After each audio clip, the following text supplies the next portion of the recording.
I would be depressed, I would be just a mess. And I have 3 children and an amazing husband. I know I wouldn't be the mom that I am today. It's often about something much deeper. It's often a solution to coping, which often then takes on a life of its own. Curling is a sport that everybody can play. You have a good social time, you really enjoy what's going on. Just transfer the work ethic I've developed through dance to all my studying, going the extra mile.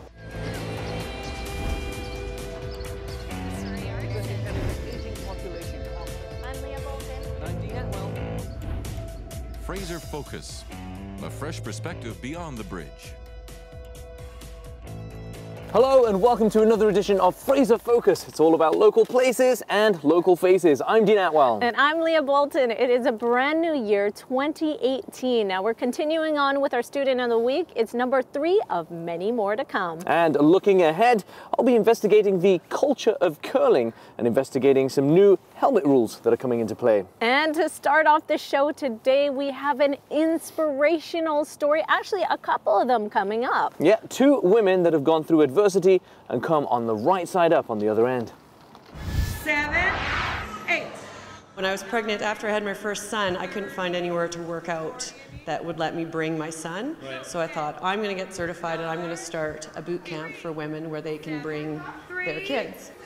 4, 5. I think it's when before you even walk through the door, how you feel about yourself and what kind of mindset you come in. Sometimes the girls do come in and they've got that little dark cloud over their head. We're here at KP Studios with a mother of 3 who's gone through another transformation, not only of the body, but of the spirit and the mind. New year, new you. Yes. We're talking about body transformations, and you've come through an amazing journey yourself. It was a very slow journey, slow getting started, because my youngest, when I started my journey, she was about 3.5 months old. But I just did it a little bit here and there, and you know, I started out doing 1 workout every other day. Remarkably, even after a few weeks into starting my physical journey, I just started getting more energy. I started losing weight. I started feeling a little bit better about myself, and that just led me to keep going and keep going. And the physical transformation's been amazing. I've lost about 30 pounds. Yeah. Oh, we're not done yet. Oh, we're just getting started. Oh, we've got to pause. Hang on. Streaming. Streaming.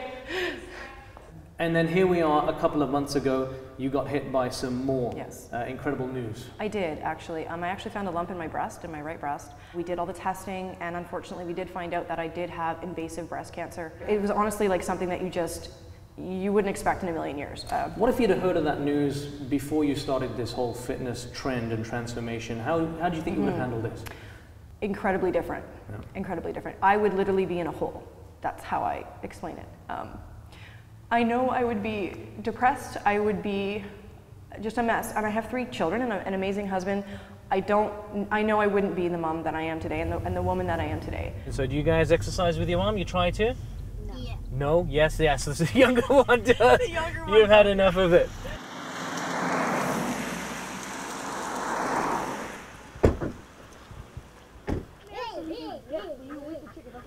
Flower bed over here, vegetable bed over here, more vegetables over here, sage herb wheelbarrow garden over here, corn, potato bed there. It's quite a lot. You're living off the land. Yeah. And in terms of how much you produce here?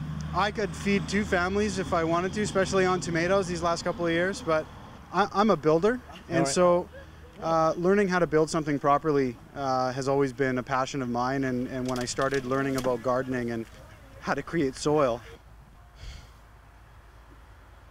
Excuse me. Take your time. We're trying to build a family. And no matter what happens in a family, whether it be challenges that take place, you learn to adapt, and you learn to work with the elements that you have. And for us 5, it's always been us 5. Out here, you know, learning how to make soil, learning how to make plants grow, knowing that I put a tomato seed in the ground and I get a tomato. It's control, but it's a beautiful balance, and we don't have that in today's society. There's not enough balance, and so it's always been a passion of mine to be able to hold my family accountable to not being not being part of the problem. Because this transformation really does impact everybody that you touch here. Yep. Yep. And it's just about healing, right? I want to heal and live a really long, healthy life to share with my family. So. Well, there's a great start right here. A great family. It's a pleasure to travel all across the Fraser Valley to cover some of these motivational and inspirational stories. It's 2018. This is the time when people start thinking about their New Year's resolutions. We'll be right back here on Fraser Focus in a moment. You don't have to join a gym, but do something.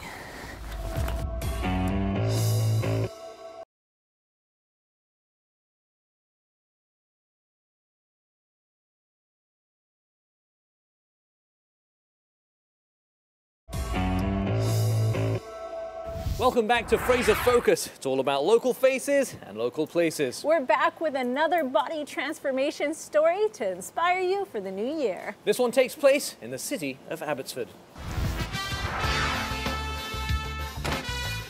You know, you have some friends go out with you, right? Almost at the top. Yay! What's the Rocky thing? Oh. I don't know. I don't know.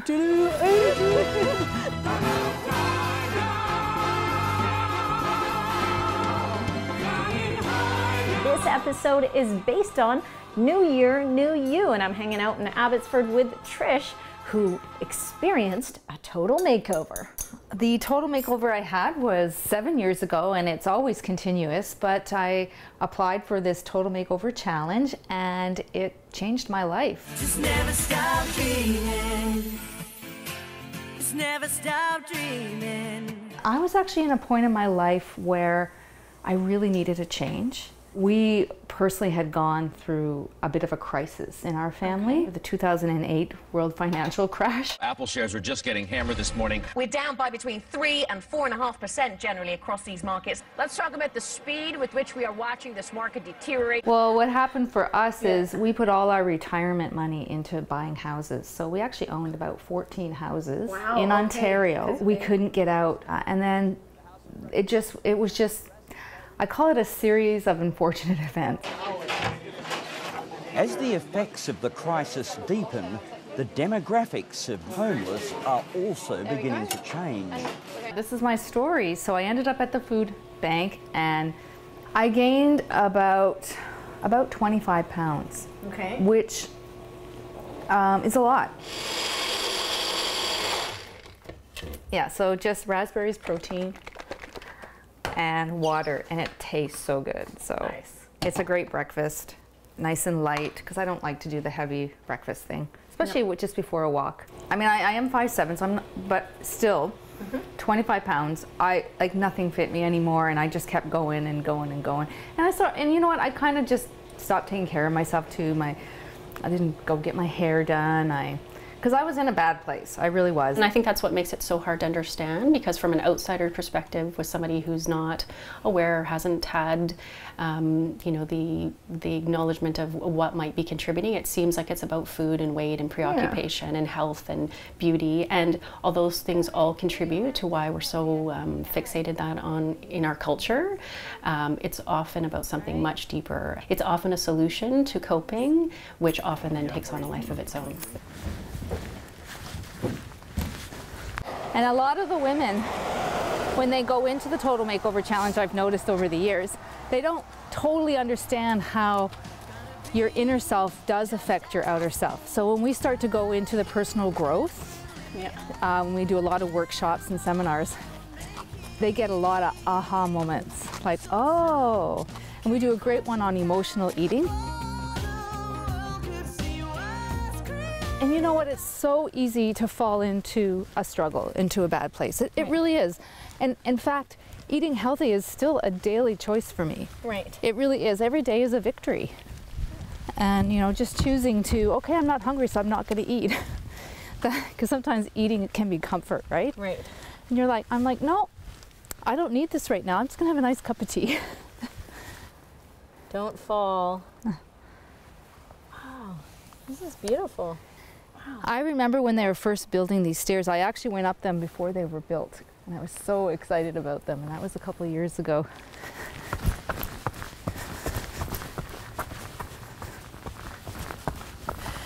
Tips is to get more rest. Well, tips are, yeah, get good sleep. No. That is a big thing. It really is. Getting proper rest. Not staying up late. And then also, what really helped me was a personal growth seminar to do a little checkup on what's going on inside. Yeah, that never hurts. Yeah, just because you want to find out why. Need a rest. Yeah. You want to find out why you are where you are. Right. And that's really important. Because it starts inside? Like Yes. you said. Yeah, and exercise routines. You don't have to join a gym, but do something. No more stairs, Dean. Trish can run circles around me. No pain, no gain, Leah. You're watching Fraser Focus. We'll be right back. Everybody thinks it's an old person's sport. No, it's not. It is athletic. They're in very good shape, both the men and the women.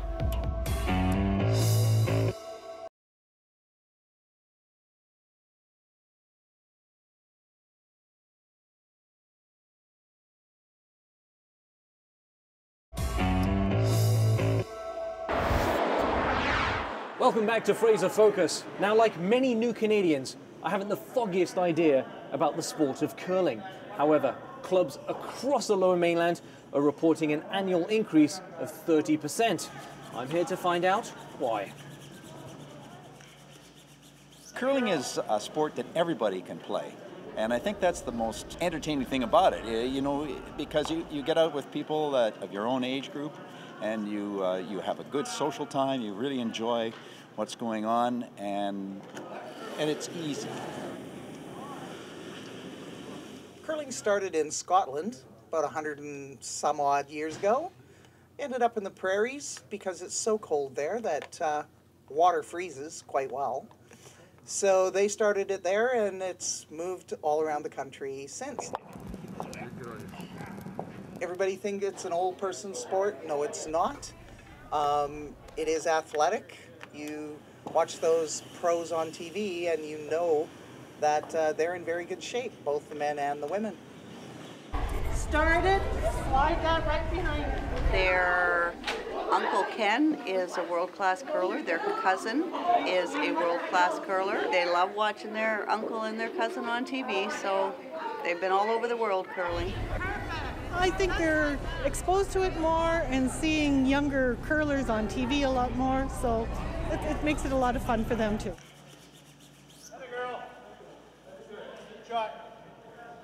So how does that rate, that shot right there? Actually, that's a good shot. That is a good shot. What is the purpose here? What are we doing? Those are called rocks, are they not? Yeah, it's granite.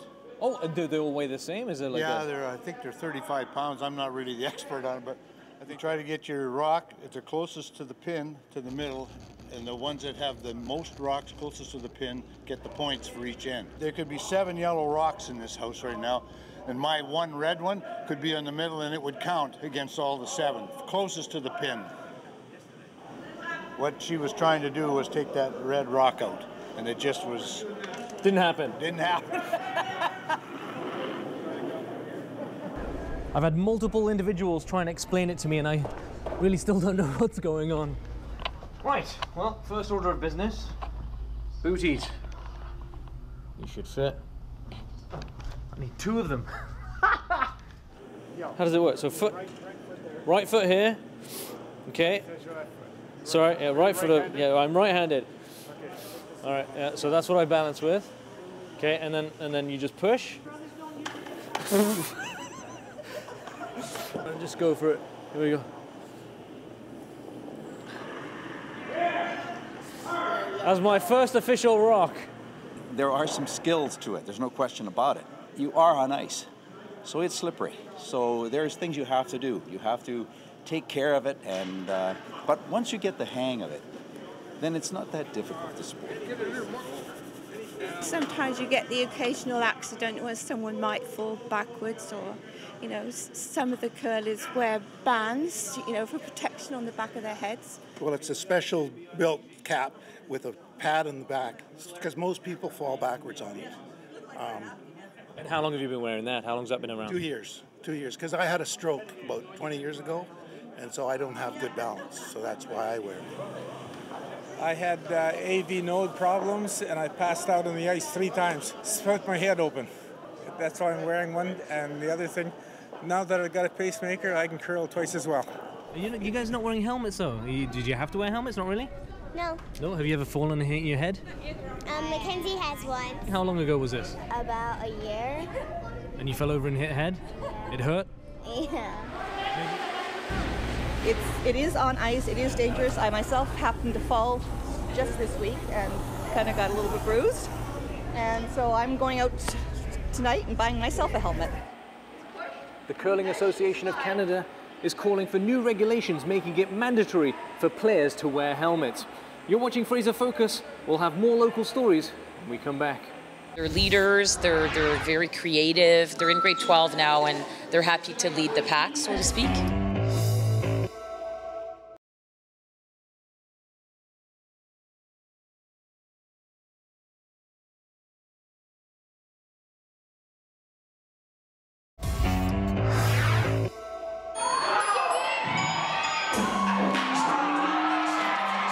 Hey guys, welcome back to Fraser Focus, local faces and local places. Right now we're here in Surrey at Fleetwood Park Secondary School for our Student of the Week. And this week we have two students. Say hi guys. Hello.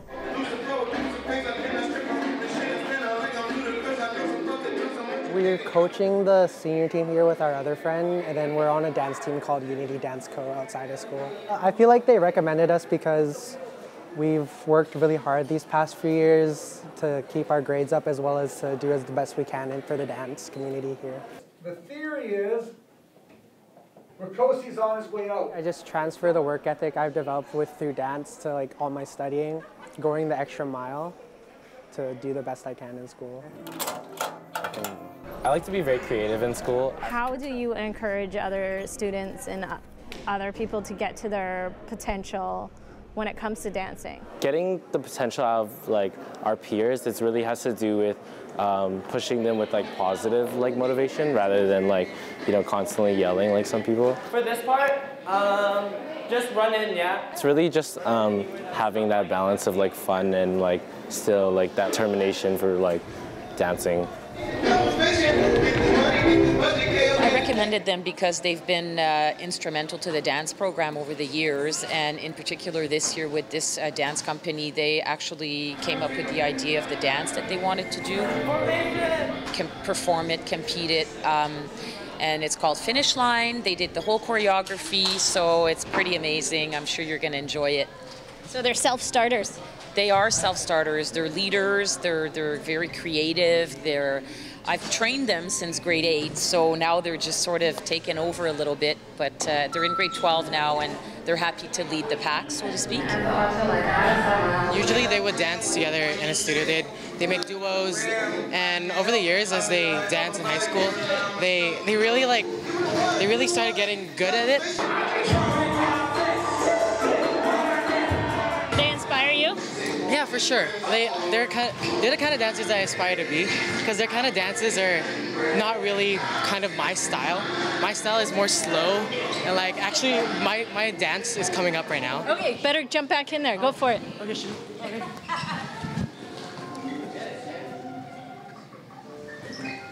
And I think if we could like make up some transitions on the spot for like the part in the intro, like there's not really an intro or a transition into JV's part properly yet. Oh yeah, that's true. Because we're just running into the block. They inspire me a lot. Their leadership skills are like over the top. Yeah, do they help you be a better dancer? Yeah. Which move specifically? Mostly like grooving and texture. And you guys are cousins? Yes. Who's the older cousin? I am. Okay. Do you act like the older cousin? I think neither of us acts like the older cousin. All right, these guys are going to keep practicing their dance moves. Stay with us here on Fraser Focus. We're heading over to another story in your community.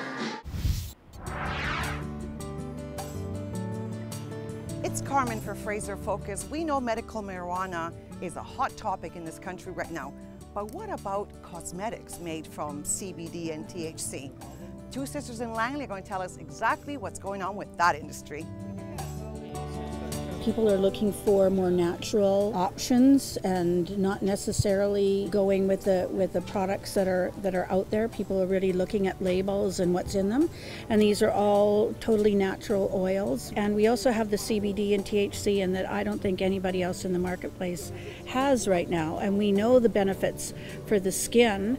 There's a lot of dermatology research going on right now because they really feel that CBD will be revolutionizing the dermatology skincare industry.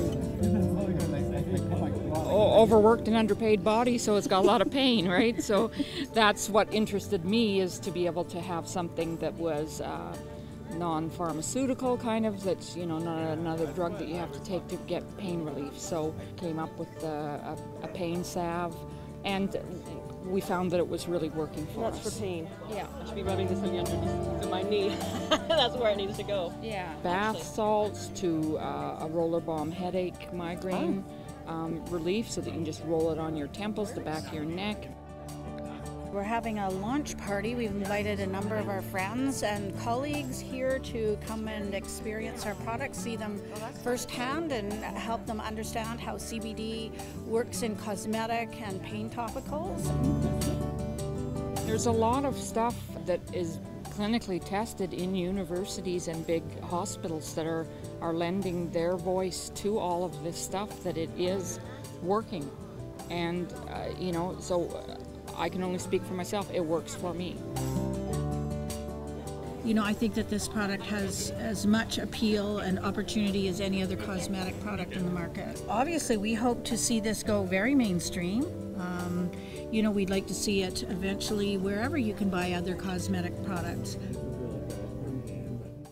There's our co-host, Carmen, always looking good for us here on Fraser Focus. She definitely is. And that's it for this week's episode of Fraser Focus, bringing you stories from beyond the bridge. Hopefully next week we have better weather. It's all about local places and faces, and if you have a story that you'd like us to share, please feel free to contact us. I'm Dean Atwal. And I'm Leah Bolton. See you next week.